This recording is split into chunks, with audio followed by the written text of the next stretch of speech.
he did. I loved the moment. I loved being live in the moment, and he appreciated that. He worked live most of his life in television. I worked live most of my life in broadcast.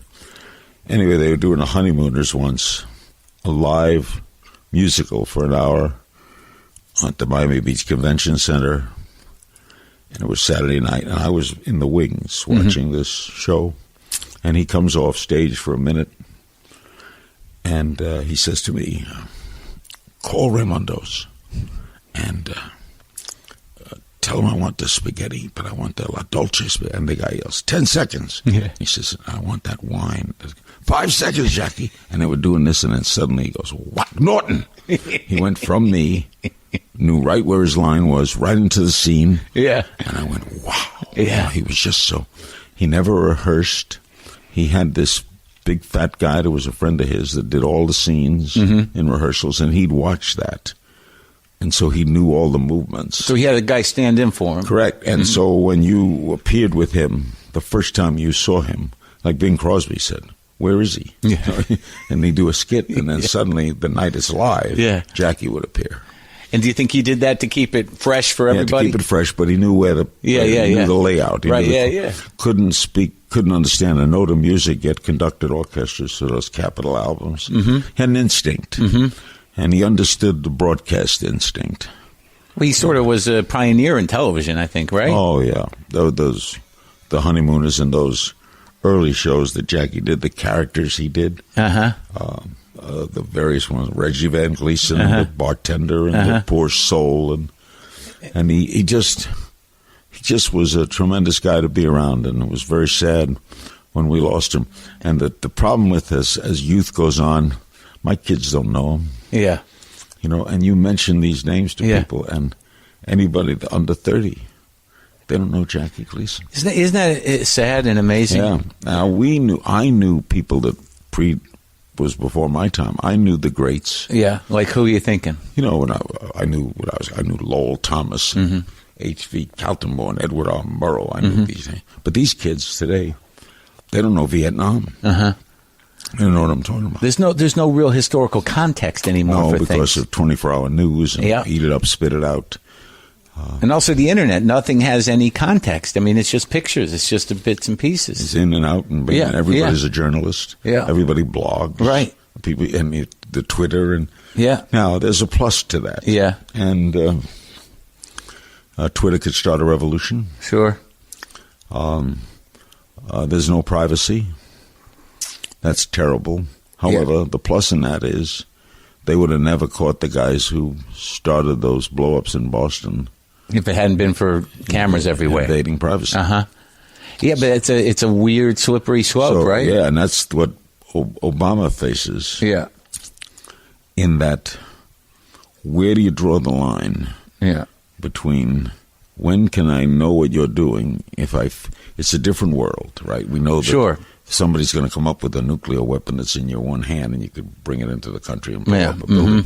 So what do you do about that fear while you want to uphold the Constitution? And I'm a constitutionalist, so I don't want you invading my privacy. But on the other hand, see, there's always on the other hand. However, Hitler made a famous speech in 1937 in which he said Germany was doing away with warrants. Yeah. When we come to your home, if the police come to your home, if you have nothing to hide, what are you worried about? But we're in great danger from enemy within in this country, and so why not let us look in your home if you have not? And the German people bought that. Yeah. I would bet that if you made that same speech in America today, 30% might say, yeah, well, I got nothing to hide. Right. I bet you're right. You're not me. Yeah. You're not coming into my house. Well, the one thing the Constitution protects is that no matter who's in charge, you have those rights.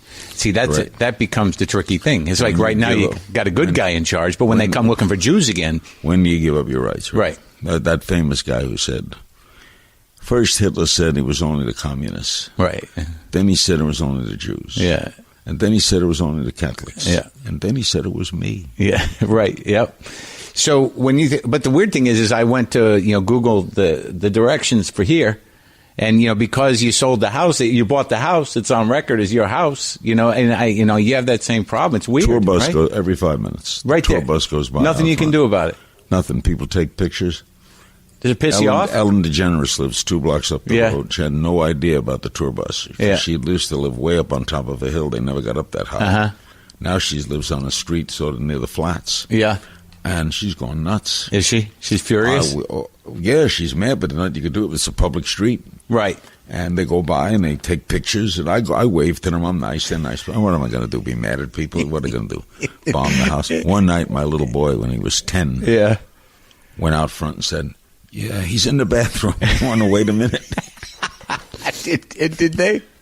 They waited? They waited. They sometimes see my car come back and they make U-turns. It's funny to watch. But that's Truman said if you can't stand the heat, get out of the kitchen.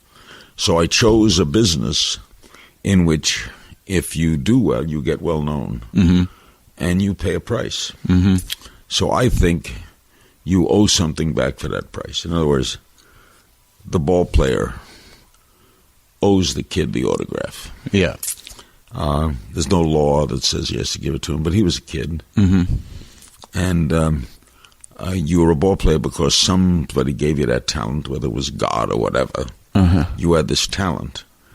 I was given this gift of this voice or this curiosity. Who gave me? I had this great Indian Swami tell me once. Yeah. Who gave you this gift? Yeah.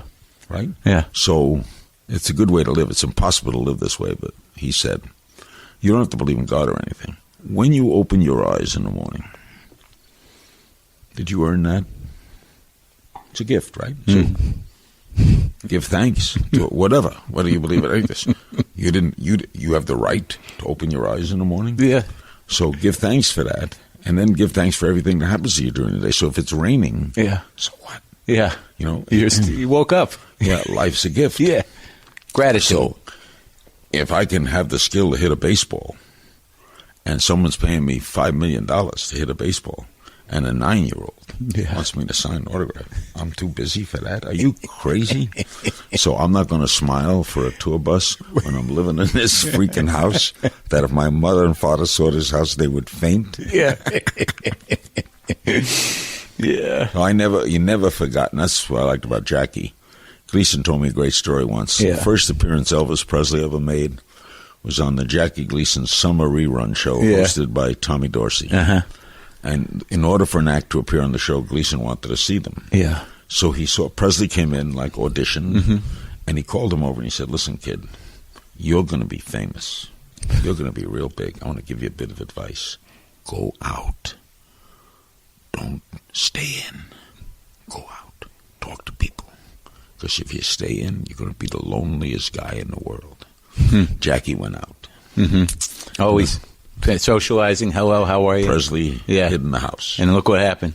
Died on the toilet. Yeah. Alone. Alone. Sad. Jackie went out. Yeah. He had a good time, Jackie. Jackie lived. Jackie had a good time. Jackie, he knew how to drink. And he knew how to. He wasn't a carouser like with women and stuff like that. He was. You like to stay up and party. He was genuine. He was afraid to fly. Yeah. But he flew. Yeah. To work with Laurence Olivier in London. They did a 2-character show for HBO. I wonder why HBO doesn't show it more often. Great story.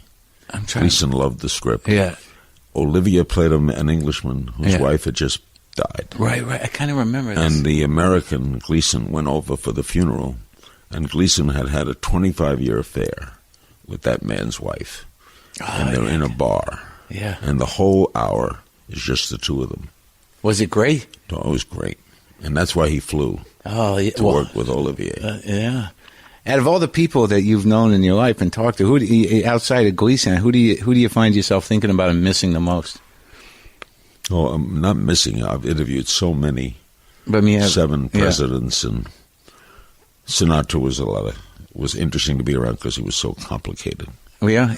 Frank was. Did he know how to have a good time? Frank was unhappy. Yeah. Why? Because there was never enough. Nothing satisfied him. when he was in a sad moment, like he said to me once, he said, all my friends are dead. All my friends are dead. It was so sad. Oh, God. But he was never totally happy, except when he was on stage. Yeah, you don't think about it. Yeah, you don't think about it. And his understanding, his phrasing, and if he liked you, you could do no wrong. And if he didn't like you, you could do no right. There was no grays. Yeah. Life was black or white. Uh-huh. And I was lucky enough that he liked me, as Rickles would say. Well, I said to Don, well, what if he didn't like you? And Don would go, you have relatives in New Jersey? He's great. How's he doing? Are you personal Rickles friends? is all right. Yeah, I talk to him every once in a while. I'll see him every 6 months or so. We run into each other. He's an old dear friend. He's still working. Yeah. He's 86 years old. His son died. I was sad. Yeah, I heard about that. Larry. Yeah. But Don and Mel Brooks and all of them. I interviewed Mel. That was great. I was at Caesar's house a couple weeks ago. They Mel go was up there. there, Sid's not talking. Right. He Oh, was yeah. speak. So you're one of the guys that goes up there to Sid's house? Mel goes. I don't go. No? Mel and Carl Reiner have breakfast every day at the same restaurant, Westwood. And they're still a riot together. Yeah, that's great. They're great. 2,000-Year-Old Man, still the funniest. Still happens. Funniest album. They're living it now. Yeah, they are. Well, Mel is the funniest person I've ever known. Yeah. Because he's the classic. Woody Allen is in that, but not as broad. Uh-huh. Mel is the classic Jewish humorist. Oh, absolutely. 2,000-Year-Old Man, if you listen to it carefully, was genius. Yeah. I played it with him once. Right. I went up to the New York World's Fair in 1964. The World's Fair was in New York. In Flushing, right? Flushing, Brooklyn, and Queens. And I interviewed Mel there. That's where I met him. Mm-hmm. And we played the 2,000-Year-Old Man.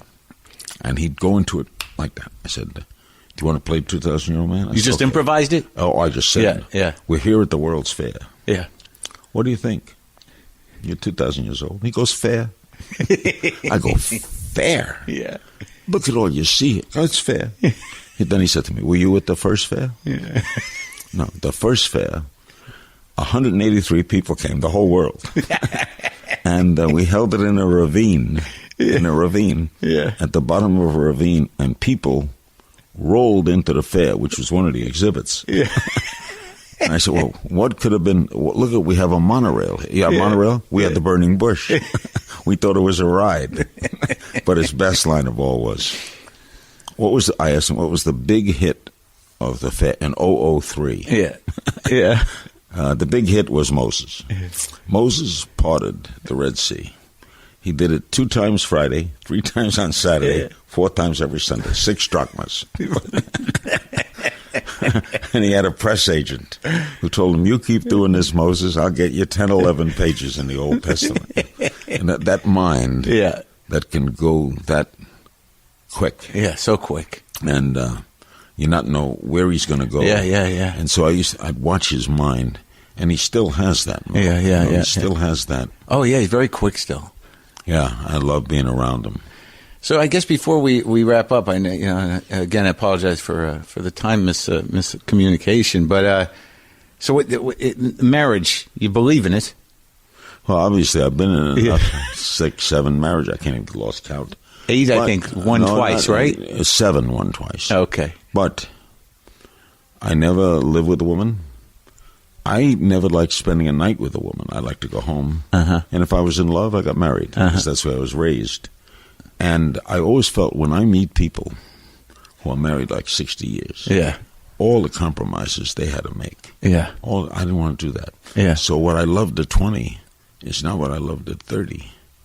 And what I loved at 30 is not what I loved at 40. And sometimes I think back to people that I loved. What was I thinking? But I was crazy for them then. And in that time when I grew up, you got married. Now, this marriage has lasted 16 years. Maybe it's maturity. Maybe the difference in ages. The fact that she was in show business. What'd she do? She was a singer and actress. She appeared in a lot of... She opened for Rickles and Vegas. Very good singer, and she was... So she understood that if I had to go somewhere to do an extra interview, Uh-huh. she had her own show on USA Network. So she knew